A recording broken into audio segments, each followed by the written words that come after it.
is, of course, DJ Ash Noble here. Let me just have a sip of my coffee. I've nearly drank it, but I'm feeling like I need that coffee this morning. So let me just have a sip of the coffee, and I'm also just on my computer as well, because I've got to do something very quickly as well. So I'm going to try and do it while we're streaming. Hopefully, it shouldn't take too long, and it should be all good. So welcome back to another stream. We have an announcement today, and judging by the title, if you've been following this channel for a little bit of a while, you'll know that these gigs always go off, and I'm super happy to be involved in this one again. So that is the dealio. So for those of you who don't know, I've done this gig last year a couple of times. Both times they were absolutely epic. I think last year I did try and rate the two. Like the second time, I think I said it was a bit better than the first time. But however, looking back now, like they were both really good. They were both absolutely amazing, and they had like standout moments for me, really.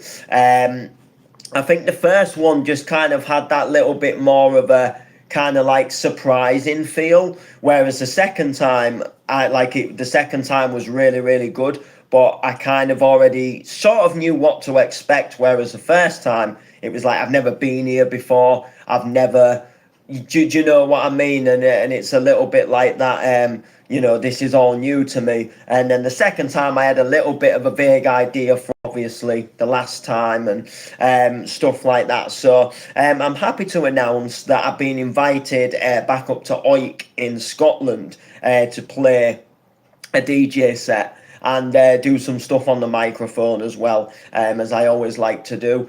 And I'm super excited. I've been invited all the way up to Oik to play again in a Bass Nightclub for Crazy Chaos. It's their Part 4 takeover. They do these events, they raise money for charity, and I've been a part of the Crazy Chaos page for a little while now, a couple of years actually, nearly, and I don't play on the page all the time, and I'm quite busy in real life, and I don't always get time to play on pages. Pages is like one thing where I enjoy playing on pages to an extent, but I don't get time, and I don't get time to commit to them. So I can never take like a regular slot on a page because something can crop up in my life where, like I can have a work thing on an evening, for example, and it kind of comes unexpectedly, and then it's like I've kind of got to do it. So it just kind of how it is. And then weekends, obviously I get a lot of bookings, so I can't just say like, oh, I'll play 6 o'clock every Saturday night, because like I could have 3 weeks in a row where I've got a booking and I'm away somewhere on a Saturday playing a set. So it's a little bit like it's one of them. So I don't take a lot of slots, and I'm very grateful that they still keep me as part of the group and as part of the page. I'm very grateful that Mark understands that I do live a very hectic, chaotic life, and it's not the fact that it's not the fact that I don't want to take slots as such. Like if I could take more slots, I would. I took one last night. I hadn't done one for ages. I really enjoyed it. People enjoyed me going on there and playing a set. It was quite good to go back and play a set after a long time of not playing one. So I was very excited to do that, and it was kind of like a good way to also be like, I'm coming back to Oik to the event, and I'm doing a live stream on the page to kind of, I guess in a way to kind of announce that. And then I was a little bit like, yeah, this is really cool. This is what I want. This is exactly what I want. So I'm excited. I'm coming back. I'm excited that I am coming back, and that I get the opportunity to go and smash in another set there, and be a part of what's going to be an amazing night. It's going to be absolutely amazing night. Big ups to you locking in.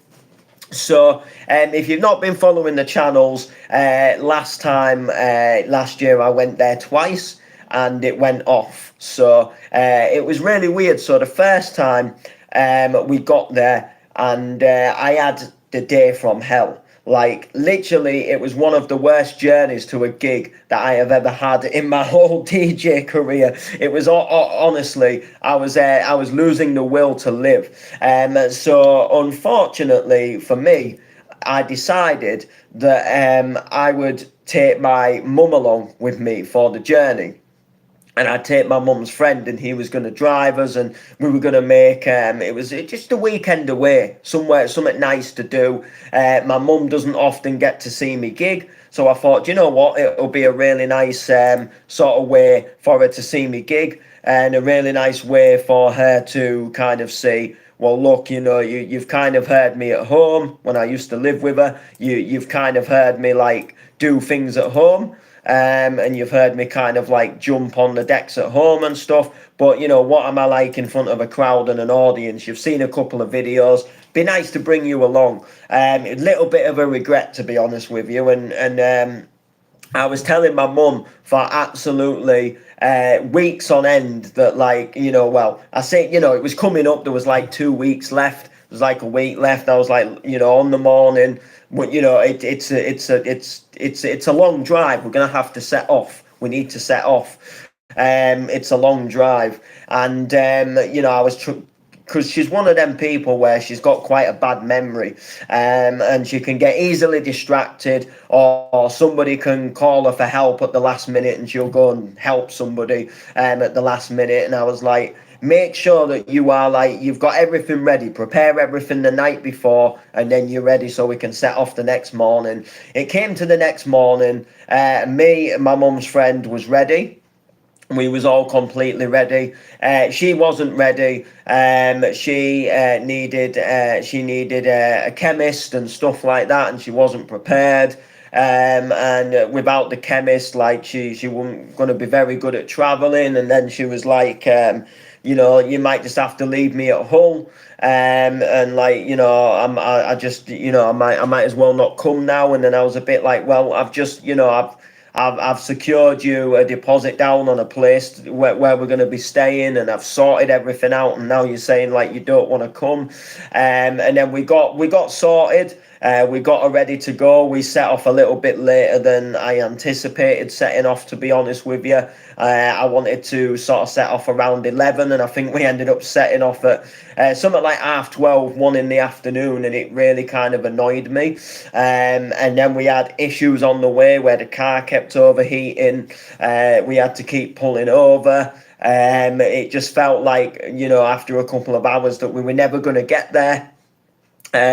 I felt really, really like, I just felt stupid. You know, we were never going to get there. I felt like it was just a pain. Like, and I just thought if I'd have been going like with the layman or something, we'd have been like prepared. We'd have been set off, you know, and everything would have been, you know, layman would have said like, I'm coming for you about 11. And if we were late, he would have come for me at like 11:30 at the latest. And like, we would have grabbed a bit of fuel, and then we'd have just like, you know, we'd have been out, you know, and we'd have been out the door, and, you know, we'd have been gone, and we'd have been well, you know, we'd have been well on the way and well on the road, and we'd have had a little bit more of a fun journey as well. Everything seemed a little bit like my mum was in a bit of a huff because of all the stuff before, and then it was just a little bit like we never, you know, we got there like about 6 o'clock at night, and then we had to like be at the club for 8 to kind of like, you know, like sound check and stuff like that. So it was almost like they'd been chilling at the like where we were staying, like, because we'd booked a big like castle place, and we'd been staying there, like, you know, and they'd been there like from the night before, and they'd all been like chilling and having a laugh, and I couldn't go there the day before because I had work. So it was one of those things where like we got there, we were at the like where we were staying long before we had to like go to the club. I didn't really feel like I got that chance to kind of meet everybody and like have a good laugh and a chat with everybody. It was a little bit like, oh, you know, like I don't feel like this has been good in that sense. And then it was a little bit like we had to then go more or less straight to the club. So like we just got there. And then we were kind of just got all our coats off, sat down for like 10 minutes, and then it was like, right, we got to start getting changed and ready to go to the club. And it was a little bit annoying. It was a little bit like, I would have liked to have had like, a couple of hours even just to kind of like chill and be a little bit like, do you know what? Like, we can have a bit of a laugh and a talk to people, and I could have got something to eat because I was starving. At this point, I'd not even really eaten all day. So I was a little bit hungry, to be honest with you. I was a little bit like, I was a bit starving. Got to the club. The club was empty. For a good chunk of the event, at first, the club, like, there was hardly anybody there. And it was really, really weird. And then I was just, in my mind, I was thinking, oh my God, like, I've come all this way. I've had the day from hell, and then the nightclub is just dead. And that was honestly like the thought process in my mind. And then all of a sudden, so I think I was going on around midnight, and all of a sudden, so where the DJ booth is, you go up some stairs, go behind the bar and you go up some stairs. And you've got this DJ booth that's on like a balcony, and really, really weird place, I'm not going to lie to you, but really good.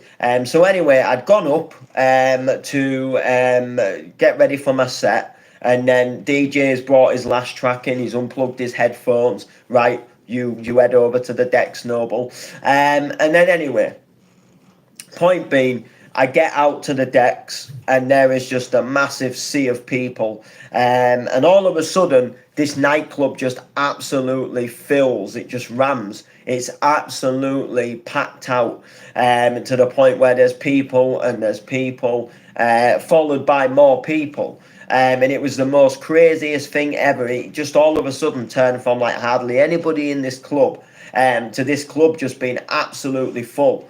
It was like, I don't know if all these other pubs had shut, and then everybody just filtered into this club because they heard, oh, there's music on, there's DJs on, let's carry on and go here. And this place just absolutely rammed. And I was like, what the hell has gone on? So I played my set to probably one of the biggest crowds at the time I'd played for. The club was absolutely packed. And everybody was up for it. I could hear everybody singing the vocals to the tracks I was playing. I was slightly nervous because it just came out of nowhere, because I was thinking beforehand when it was so quiet, like, it's going to be a nice, easy set. There's going to hardly be anybody there. Just going to have a little bit of fun.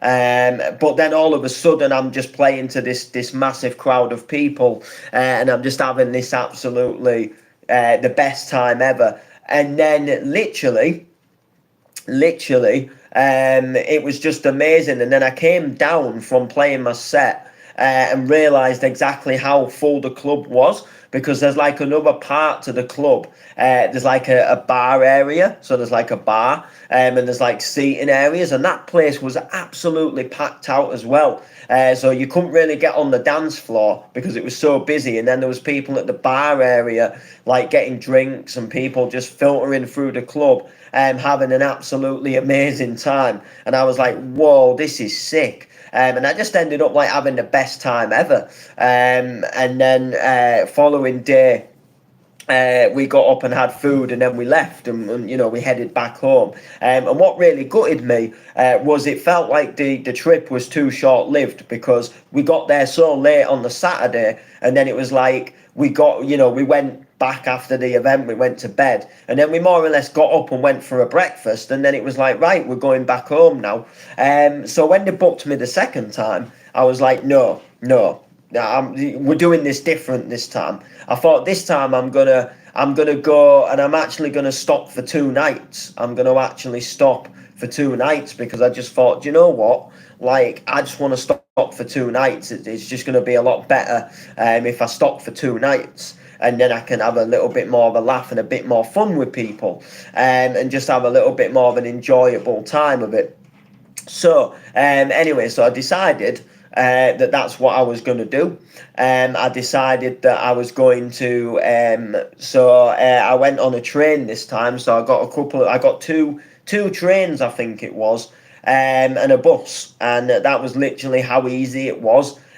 2 trains and a bus. So basically, I got a train from Hull to Leeds, and then from Leeds I got a train to Carlisle, and then from Carlisle I just jumped on a bus into Oyk, and that was like literally like how easy it was. And you was about an hour on the train to Leeds, I think it was, maybe just under.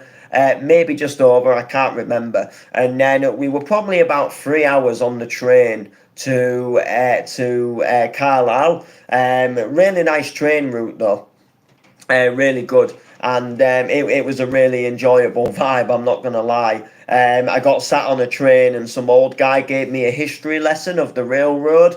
Got talking with his family, and we all started talking like, oh, where you going, what you doing, and then there was like somebody, this woman and her daughter had like I can't remember if it was like a kickboxing thing, but she had like a championship or something, or there was something. It was some championship, and we was all just talking, and then she ended up buying me a hot drink on the train, which was really good, and I just had this like really enjoyable time of like, do you know what, this is so fun.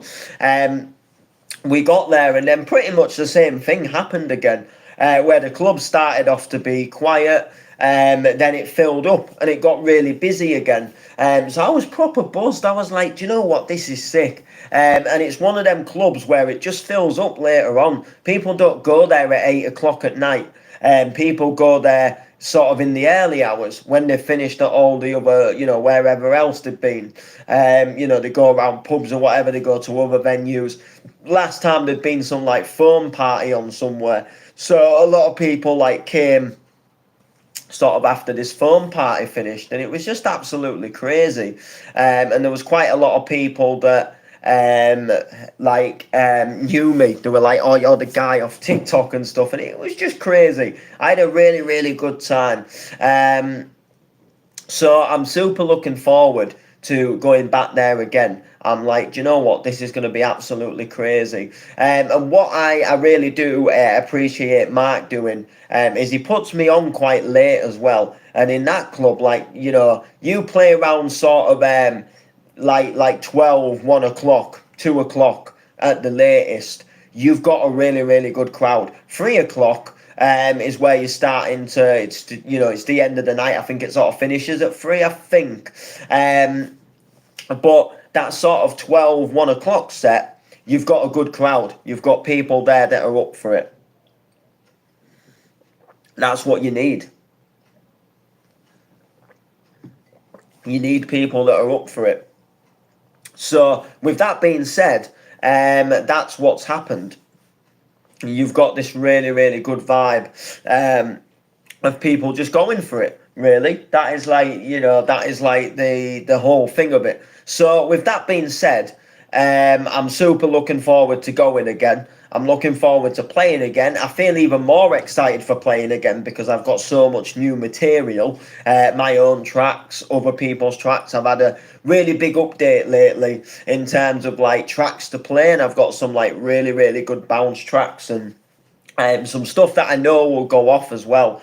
But also I've got that knowledge of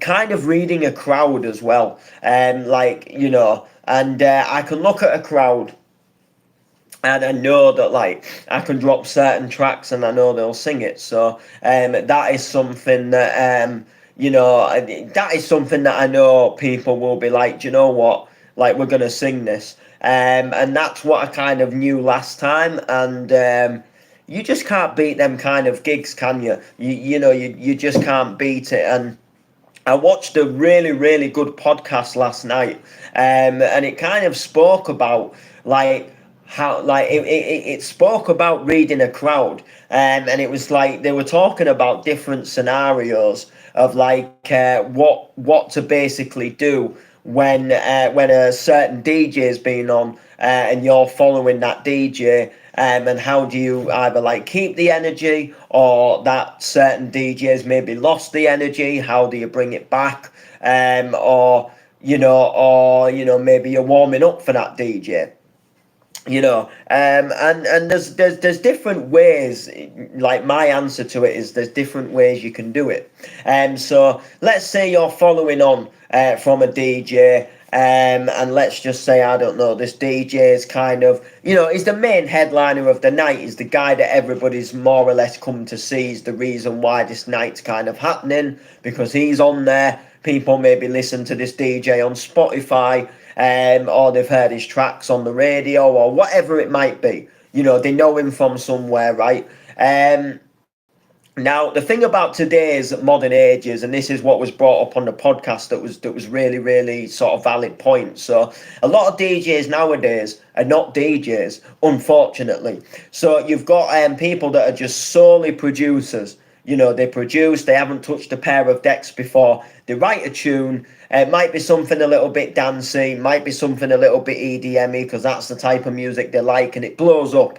It's in the charts. Or it's Beatport #1. It's going all around the place, and then next minute, it's been signed, and then they're like, well, you've got to go on a tour now, and you've got to go and play this track.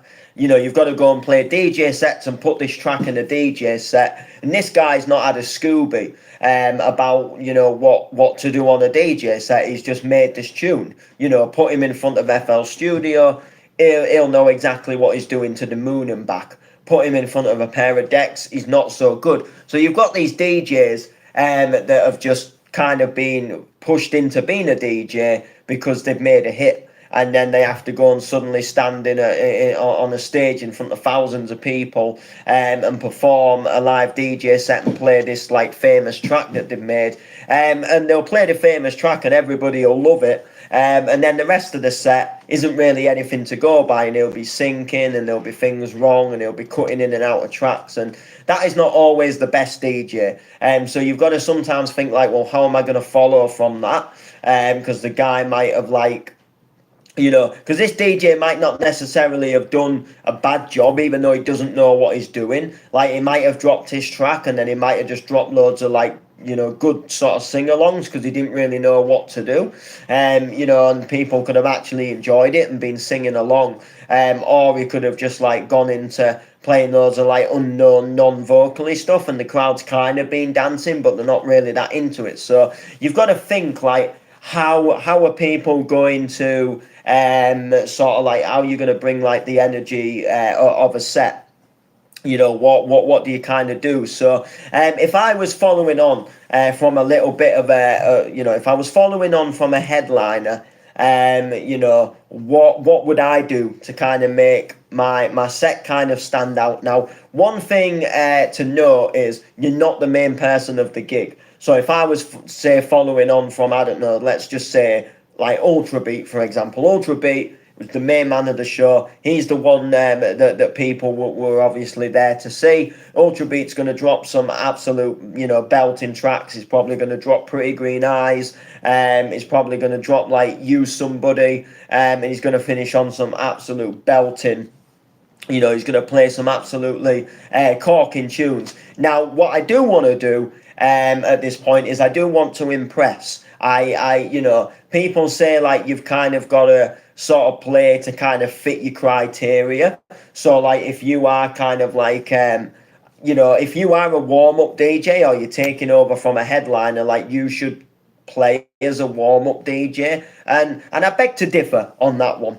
I think to an extent, yes, you have got to play to support the headliner, but at the same time, we are all on this journey of one day we want to be the headliner. So I think sometimes don't be afraid to annihilate the headliner, if that makes sense. Don't be afraid to rock the show. Go in there and play like a headliner. Go in there, get the crowd on their feet. I know people incense. I know they come to see the headliner. I know, say, if Ultrabeat's on, and then let's say I was warming up for him, and you kind of take all of the energy of people during your set, and then people don't have as much energy for the Ultrabeat set. I know it can be a little bit we put this guy on, this was the main guy, and you've kind of taken everybody's energy. It can kind of be a bit of a bad thing, But it can be also a good thing on your part, because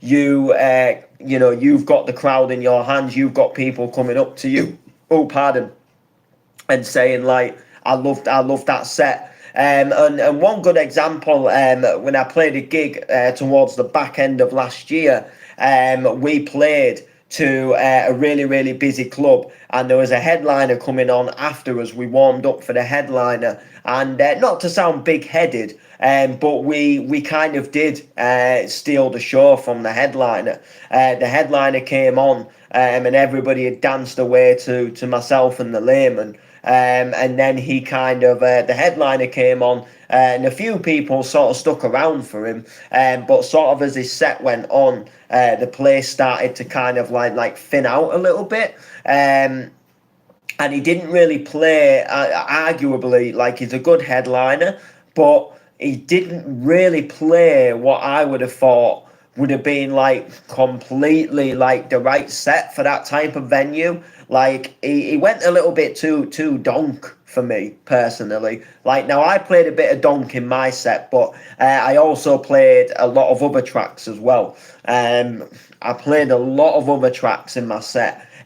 So there was like some older like Clubland stuff that don't have the donk bass, and I played a lot of like other really, really good stuff, and I got people like sort of singing along and stuff. He played some really good sing-along stuff, but I just felt personally that he didn't play as good as he could have done, personally. So, sometimes I do feel like, don't be afraid to go in there and like kind of just show the headliner up and like do a really, really good job, because like, you can play at a level of like, you warm up nicely for the headliner, then the headliner takes over and smashes it. But then you get into that cycle of how do you move up from playing that kind of like headliner,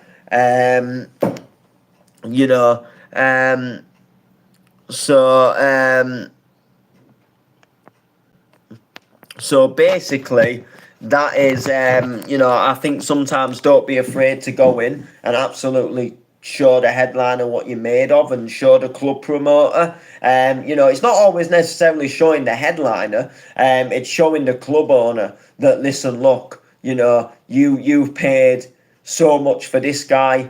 I can do what this guy's doing. And that, I want to progress, and, I'm not just somebody who, can play your warm-up sets, like that. I'm this person here that wants to obviously, progress as an artist. So I think that also can be a good thing. And then sometimes, like, if you're taking over from him, you're taking over from a headliner, depending what the headliner has done. Like, one rule I always have is, if you are warming up for a headliner, or you are even playing on the same night as a headliner, don't play the headliner's tracks. Don't do it. Like, if you're on the first set, like, I can kind of understand, like, like maybe play one of his tracks and, kind of be like, we've got the man behind this track live here later tonight. That isn't a bad thing. But especially if you're like warming up for him, like if I was warming up for Ultrabeat, I wouldn't play Pretty Green Eyes. I wouldn't play Feeling Fine. I wouldn't, if I was going to play any track of his, I would probably play something that, like, I know he wouldn't play. So, for example, Ultrabeat,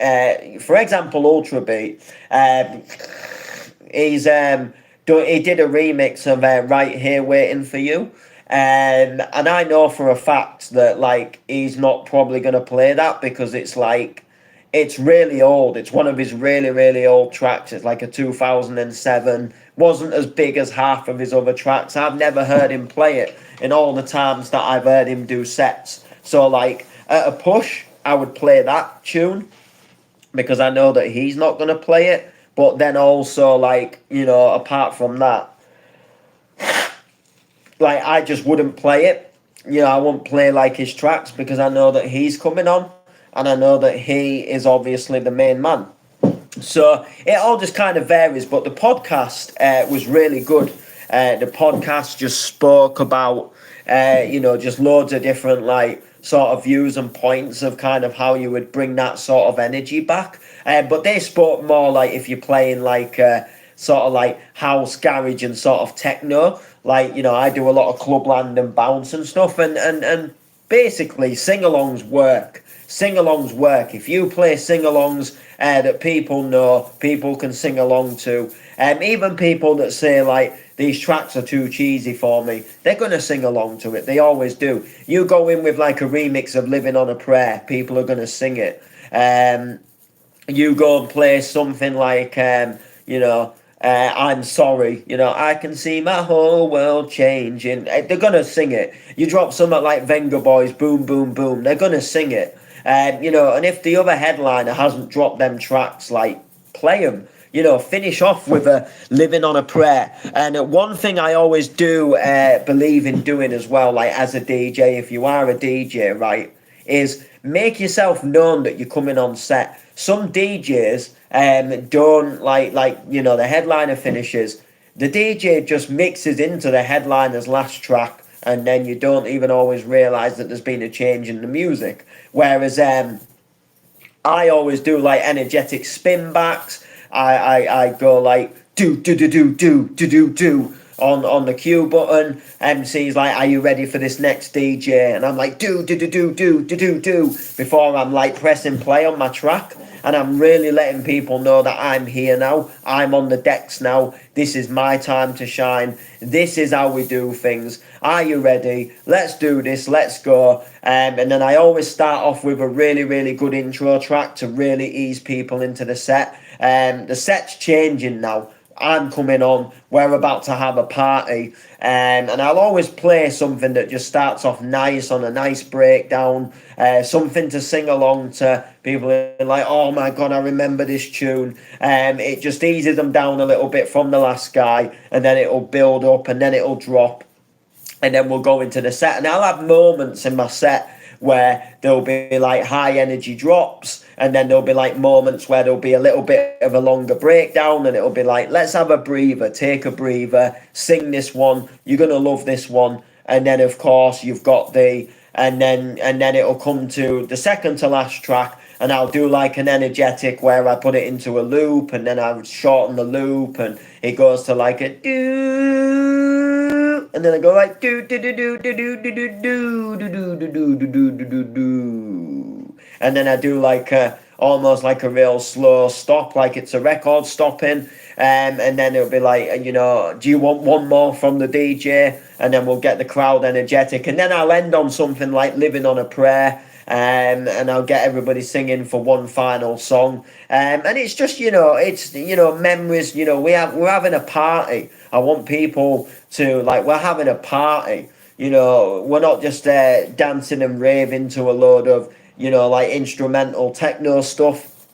We're having a party with highs and lows. We're going to go mental on the drops. We're going to sing our hearts out on the breakdown. We're going to feel the melodies of the piano. We're going to feel the leads come in. We're going to groove to the bass line. We're going to hear them well recognisable vocals. And that's how I like to roll in terms of doing a set. But the podcast, like, it explained it really well. I just thought, like, you know, each person's unique. They're talking from the perspective of, you're just somebody that's playing in the same nightclub week in, week out. You've got the residency there, you know, and you come across this issue kind of like, what do you do? And I'm thinking, like, there's more to it than that. And I feel like, you know, like, don't stay in a rhythm or a pattern. Like, you sometimes don't be afraid to kind of go on and play like a headliner, because at the end of the day, like, you want to push yourself to go further. And if you just stick to the comfort zone and this works week in, week out, like, you know,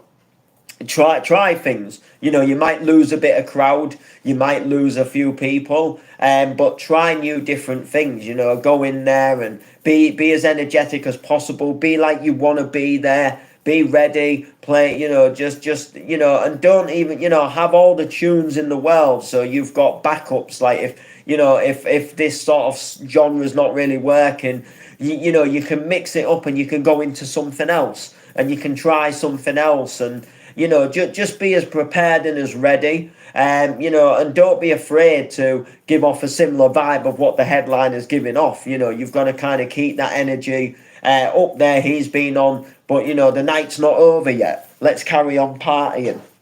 You know, and some people are too keen to like, all right, the headline is finished now, I'm just going to go back to doing what I normally do, you know, and then people will filter out and they'll go somewhere else and, oh, you know, it happens, headline has been on now. No, play like you are continuing from the headliner. You know, keep the energy what the headliner brought. You know, the headline is finished, but the party is not over. Let's carry on. You know, let's keep going. You know, yeah, have some sing-along moments where they can take breathers, but keep the party going always. Anyway, with that being said, I'm going to cut this. So make sure to like, make sure to comment, share, and we shall see you in